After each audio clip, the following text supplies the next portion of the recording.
Hey guys, welcome back to the Fertility Confidence Podcast. We're going a little different direction today because I want to talk about when to acknowledge that the fertility journey is stealing your joy. And I know that can feel really heavy, but stay with me for a second here. I've worked with probably over 1,000 plus women in a one-to-one capacity to help them get pregnant. And we have been wildly successful in doing so. But there is a very common theme that I see at the beginning of women's journeys, in the middle, nearing the 1 year mark, 2 year mark, 3 year mark, the 4 year mark. It doesn't matter, is what I'm saying. It doesn't matter how long you've been trying. But I see this recurring thread of being so in it that we're starting to lose the joy in life. And I've battled with recording this episode a little bit. It's been literally on my list for months. And I think today what's important is I really want to share this conversation from a place of understanding and share with you a little bit about why it's important to me that we talk about it. Because though I'm not in the thick of a fertility journey right now, I am in the thick of motherhood. And we just moved a year ago, which seems crazy. I'm, growing this really large company. And this year, in the last 6 months, I really have had to acknowledge the fact that I'm not just this little girl sitting in her basement wanting to start a business, but that I am the CEO of a large company. And I've been doing all these things at full fucking throttle. Okay? That is who I am. If you're into human design, I am a generator. And when I found this out, I was like, oh, hallelujah, my whole life makes sense, okay? If I like something, if I am lit up by what I'm doing, it is full throttle all the time. Case in point, why I can sit here every day and talk about fertility and other people's sex lives and vaginal discharge and all these crazy things that I never thought I would spend my day thinking about, learning about, talking about, but I do, and I love it. There is such joy in what I do. But in the thick of what has been a very challenging few years for me personally, I have pushed through and continued to show up for my community, for my team, for my clients, when behind the scenes, things weren't very great. I've battled depression in the past, and I have since been working through some significant anxiety and PMDD and challenging parenting of my lovely children who aren't the easiest. I don't know. I talked about this with a girlfriend the other day. I was like, I think the polite term is spirited. I have 2 very spirited children and I'm so grateful for them, but it can be hard. It makes the days difficult. It can make the weeks long. And then when you're coupling that with, having to run a large and gratefully successful company and brand, as well as be a smart clinician and practitioner for my patients and my clients, it's a lot. And I've started to notice that I wasn't finding the joy in life anymore. Small, tiny things would happen and I'd be like, I don't really feel anything about that. What does that mean? And being the smart woman that I am and the doctor, I'm always curious, right? I'm a scientist. I'm always like, what does this mean? And I do find, and I've said this, I say this to my therapist all the time. I'm very fortunate with the battles that I'm battling that I still can acknowledge the battle. You know what I mean? Like, I'm in it, but I also understand why I feel the way that I feel. Whereas that's not the case for all women who are dealing with depression and anxiety. A lot of times we don't even notice because we're just so in it and we're stuck in the tornado and we don't know how to get out. And the reason I want to just bring this to your attention, because I don't even know. I have no notes. You can obviously tell. I don't know how deep we're going to get into it right now, but I want to have this thought come into your mind of, am I still experiencing joy in my life? Because I think the fertility journey can really rob you of that quite quickly and quite easily without you even noticing it. It starts to impact your personal relationships, your friendships, your relationships with your family, with your partner. It can start to impact your ability to find joy in hobbies anymore. Why? Because you likely have one hobby right now, and that is finding out why the fuck you're not getting pregnant. Every single Google search, every account you follow on Instagram, everything you think about when you're going for your walk, everything you eat, everything you drink, every time you go to bed, everything is about, is this going to get me pregnant? Am I right? If you relate to that, like, I am sending you the biggest virtual hug that I can, because I get it. And it's hard. It's hard to separate you, the person, and you, the infertile woman. And I don't ever think we can separate it. But what we can do is sit with this concept of, am I losing joy because of this? And how can I find pockets of joy in my life again? And the first step to realizing that maybe infertility is robbing you from joy in other areas of your life is quite simply to acknowledge it.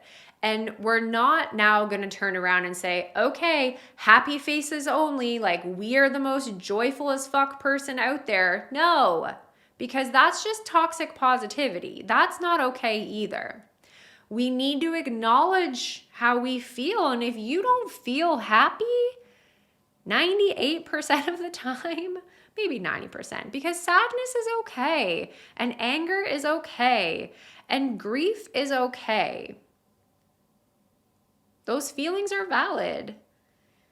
But if we're not processing those feelings and we're just pushing and pushing and pushing and bulldozing through, 6 months from now, you're going to be sitting there going, I'm depressed and I don't know what to do about it.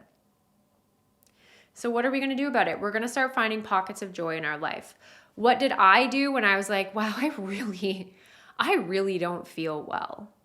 And I'm coming to you right now from a place of like pure vulnerability, because I'm not on the other side of how hard things have been for me. I'm in it. I'm in it with you. And I think that's why it's important to share that, like, things have been hard. It has been difficult, but I've acknowledged that it's been hard and I've been ignoring the fact that it's been hard. And now, what can I start to do that doesn't add more to my plate, that doesn't make me feel stressed, that doesn't, completely uplift everything around me? Like, what are the small, tiny things I can do for myself? If you follow me on Instagram, I talked about this actually a couple weeks ago. I knew that I needed to actually work on my nutrition a little bit. I hadn't been eating enough protein. I exercise almost every day. I know I'm not fueling my body the way that I'm supposed to. I feel very inflamed and icky. So that was a big one for me, of like, Kelsey, there is quite literally no reason why you can't get 100 grams of protein. Stop making excuses. It can be easy. And I keep saying to myself, this gets to be easy. It doesn't have to be hard. This gets to be easy. How do I make it easy? If I say that more and more and more, easy is just going to keep coming to me. If I keep saying this is fucking hard, hard is going to keep coming to me. So I keep saying, Kelsey, this gets to be easy. Is it always really easy? No, it's not. But the more I look for how can this be easy in this hard moment, the more easier it is for me to overcome that hurdle, to eat the protein, because it can be easy. And let me tell you, it gives me energy. It makes me feel better. If I have enough energy, I am actually able to search for joy in my life. Whereas if I'm a tired potato, I don't really care, right? If we're just tired all the time, we don't really care. So how can we help ourselves even be able to have the capacity to do the things that we know we need to do to make ourselves feel better? I also am very committed to my personal mindset practice. I have invested in working with a mentor to really just help change the way that I think and the way that I run my business, because that's a big portion of my life. That might not resonate with you, but maybe working with a life coach does. Maybe finding a therapist is something that you've been putting off and putting off. Maybe couples therapy is something you've been putting off and putting off that you need to do. Let's think about, maybe you want to start exploring like energetic medicine, like Reiki, or things like that. Obviously, my brain just failed me. That's okay. We are allowed to ask for help in our joy-seeking mission. We're allowed to ask for help. Another thing that I found that I don't know if I just like forgot or stepped away from, but listening to music really uplifts my spirits. So I'm always, when I'm working and I don't need to be like listening to my own brain to write, like making content and stuff, listening to my own brain. When I don't really need to focus, I'm putting on a song that I love. I'm like turning it up in the car. I'm listening to more music. I put my headphones on and did the dishes the other day, mostly because there's a lot of kids in my house and I had to drown out the sound. But it's really helpful to find that thing that just like automatically uplifts your spirits. Maybe it's dancing, maybe it's singing, maybe it's painting, maybe it's whatever. What is something that you love that automatically is a mood booster for you, but maybe because you're so in the thick of your own tornado, you just haven't been doing it anymore? What are the tiny things that you can change to start to bring little pockets of joy in your life? Because there are still going to be hard days, and there are still going to be hard weeks, and there's going to be hard moments. But there's also allowed to be moments of joy. And just because you aren't getting pregnant doesn't mean you aren't still allowed to go and live your life and move forward. Keep the timeline going. Don't pause the timeline. Don't not live your life because you aren't where you thought you would be at this age. This is another thing we hear all the time. I thought I would have kids by the time I was 34. I'm about to turn 30. Bah. We have these timelines in our head of what our lives are supposed to look like.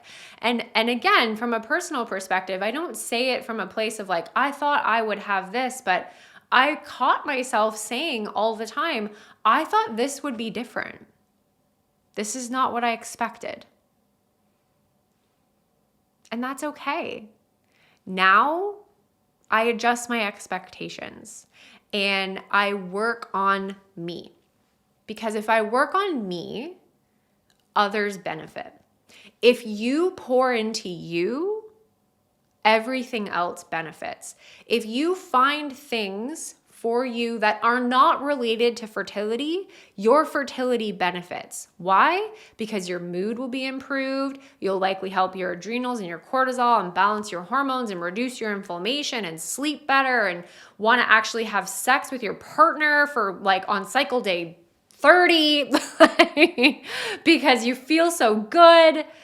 These are benefits to your life. It's all about coming back and finding that pleasure again that you've maybe lost a little bit on your journey. Find that joy.